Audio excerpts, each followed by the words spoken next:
So you decided to be a tree hugger, a berserker. Well, my friend, you are in the right place. I will teach you how to be a best berserker in ELEX. This video is divided kinda in 3 parts, but I recommended watching it all. But if you don't have time, skip through it. Definitely watch the first part. The first part will be, I will show you all the spells that I'm using and explain how I use them. The second part is just a demonstration so you can see how it works, and the third part is just a fun thing with the bow where you can use multi-shot in the way that's kind of a bit weird, but it works really well. It does insane amount of damage, but I find it, well, I don't use it that often, but it's kind of fun, so I will show you that. And let's get started. So first of all, here's what I have equipped. I have a hammer, I have aspect of the warrior, leather skin, blood transfer, then I have strong bone marrow soup, just a potion for mana if I ever need it, but not so often. I have a bow, I have fist of fire, and these things are not important. So, let me explain how this works. First of all, I'm using a two-hander. I am a two-hander guy. I don't like one-handers in ELEX. Maybe you do. They are not, well, not... There's a slight difference, maybe in playstyle. I don't think either one of them are more powerful, but my preference is two-handers. You can go with the one-hander if you want. Just make sure you add poison or fire to it. The range weapon is Warbow 3, just to stay in character, but you can of course use anything that you want. You can use laser rifle as a berserker, even not limited to be, well, in character. That's totally up to you. And I also learn seeker shot and scatter shot. Seeker shot, yeah, scatter shot is definitely good. So learn scatter shot when you have an extra point if you want to try it. That's required for the last part of the video. I use Fist of Fire for, well, not for doing damage. I will show you for what I use it, but it's definitely not that powerful to use it all the time. The most important thing for the Berserker is Aspect of the Warrior, that will give you plus 50 damage, and if you remembered, this does 81, so 131 damage. Is pretty good. And okay, let's continue. The next thing is leather skin. This will give you plus 20 armor, and in the beginning it's going to be really powerful. So as soon as you join the berserkers, the two things that you should learn is aspect of the warrior and leather skin. Leather skin will help you to survive in the beginning. Really good talent, but later on when you get the paladin's armor, you can skip buffing it from time to time. And the other thing that's really important is blood transfer. This will transfer 20 health into 20 energy and allow you to buff yourself again. Of course it has a cooldown, so you cannot just spam it. And the other things that are maybe fun are Spirit Wolf. I don't really use it because if I do that I would have to use mana potions, but that's kinda totally up to you. I kinda stockpiled a whole bunch of mana potions, so you can use it. And that's kinda it. Let's see what I have equipped here. So Paladin's armor. For rings, I have Ring of Power. You can also use Berserker Ring if you wanna maybe cast that Spirit Wolf or something like that. If you need more mana, but to be honest, this is the best ring that you can get for melee combat. 10 strength, 10 stamina, it's the best ring. And all of the items that I'm using and stuff like that, you can find that in locations playlist on my channel. Just search for it, and yeah. The next thing is Amulet of Defense. This is insanely powerful, so definitely you should make this thing. I have a guide what you need to make it and where the recipe is, so definitely check that out.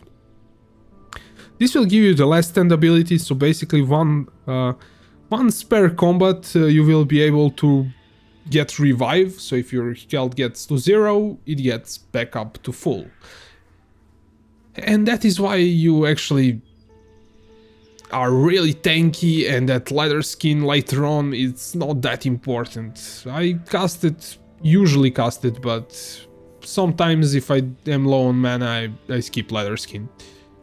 And the other thing that we should talk about is food. Strong bone marrow soup is the most insane thing that you can get. It gives 10 armor and 340 health regeneration. This is with in survival, with good eater.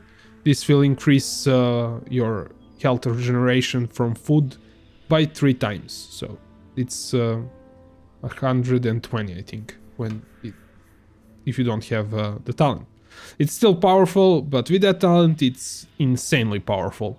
And I think I made a guide on how to craft this, but if you want a quick tip where to get the recipe, go to Hort, to Hagen, he sells it. So there's also one laying around somewhere in Magalan. I don't remember where it is.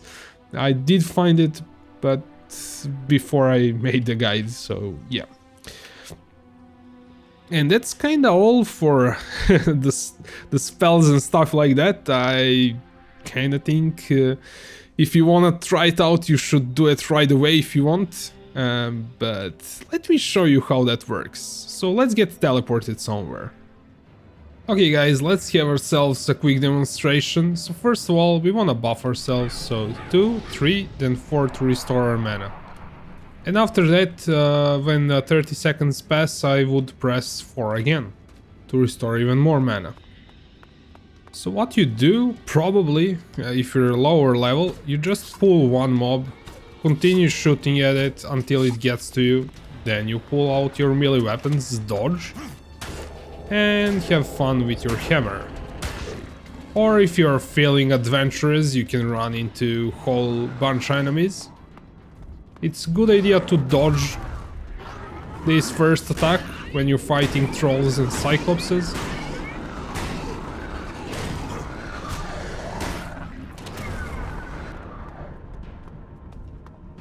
I think I will let him hit me, so look at this. That was the amulet, so depending on how much constitution you have, you might not be able to survive that kind of hit. I definitely cannot on this character, and I should buff myself again.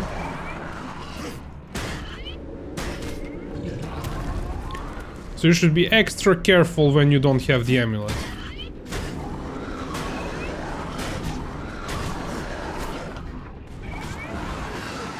There we go. After the fight is over, you can re-equip the amulet and have it up again.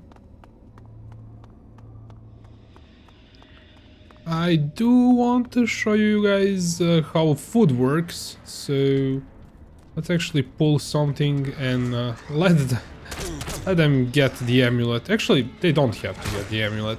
Let's use the food. Come on. You can see it restores quite a bit and really fast. So you can survive 2 to 3 smaller mobs hitting you. It's not a big deal. As the last thing, I want to show you one fun way to use the bow. So the only way to use the bow, in my opinion, is to use a scatter shot, because it's really insane. The regular shot, pretty good. Seeker shot, really not worth your time, I guess. With the Seeker shot you can mark enemies, then shoot, but why wouldn't you just start shooting right away? And with this you fire 5 arrows. And the closer the enemy is, the better chance all 5 arrows will hit him. So the bigger the enemy, the better. Let's go to Wally. That's always a good place. So the smaller enemies, kinda harder. And you will have to dodge a lot for this to work properly. And it sometimes doesn't reload as it should.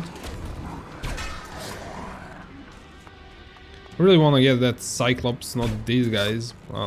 I can show you the Seeker shot if you want. Okay. We just need to escape. And Seeker shot can be a decent opener. We can call it that.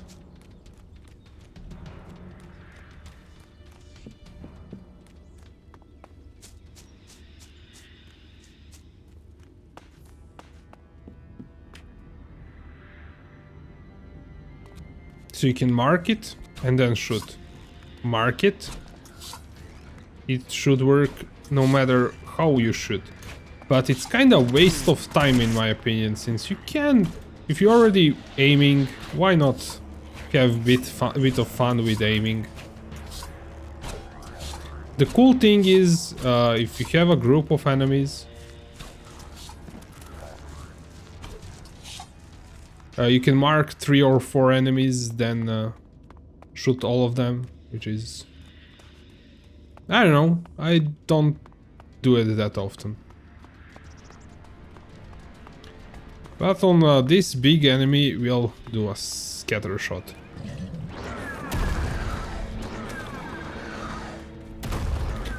Let him do his thing, then we'll do our thing.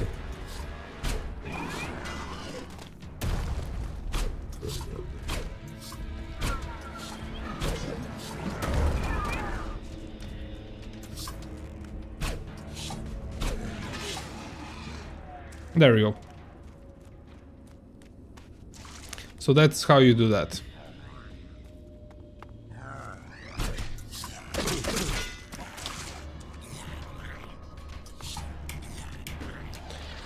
You can also fly.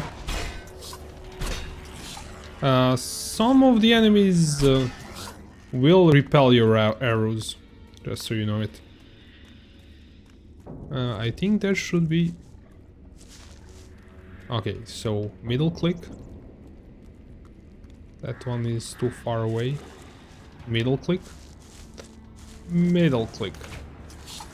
And yeah, they should be all at the same place. Let's try something like this.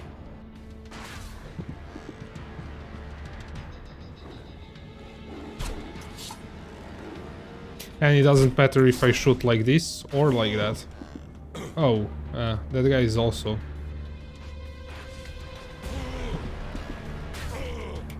Okay.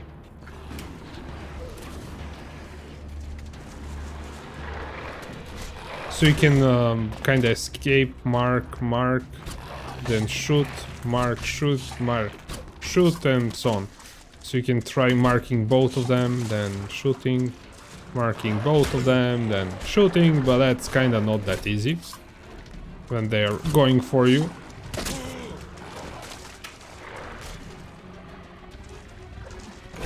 That's why I really don't use that. Just shoot it right away.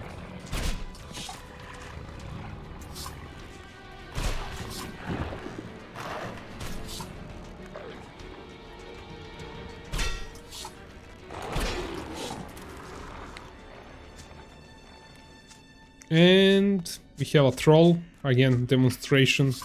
Best way to use it.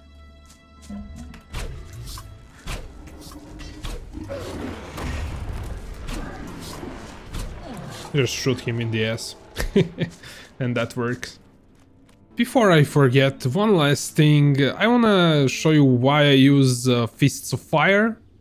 It's not a bad spell, but you will have to drink mana potions, and if you wanna be a mage, well, you can. but I use it for something else. Usually when you end the fight you will have, well, you won't be on the full health, and if you use blood transfer you will be even on lower health, and the amulet of the defense can restore your health if you damage yourself, so you can do that with the Fist of Fire, or you can fly up and drop down, but the Fist of Fire is probably faster. Of course it will burn you a bit more, but yeah, and you just re-equip the Amulet of Defense and feel like a cheapskate for not using the food, but if you wanna do it that way, totally up to you. It's kinda an overkill, you will have enough food for the game, so don't worry. But if you wanna be a cheapskate, this is the way to do it. Okay guys, this is all that I have for this video. If you have some other tips for playing a Berserker, make sure you write the comment below, so you can teach something to me or to other people that watch this video. And I really hope to see you on some other video. There are also Outlaw and Cleric guides, so if you decide you don't want to be a tree hugger, check those out, and see you in the next one.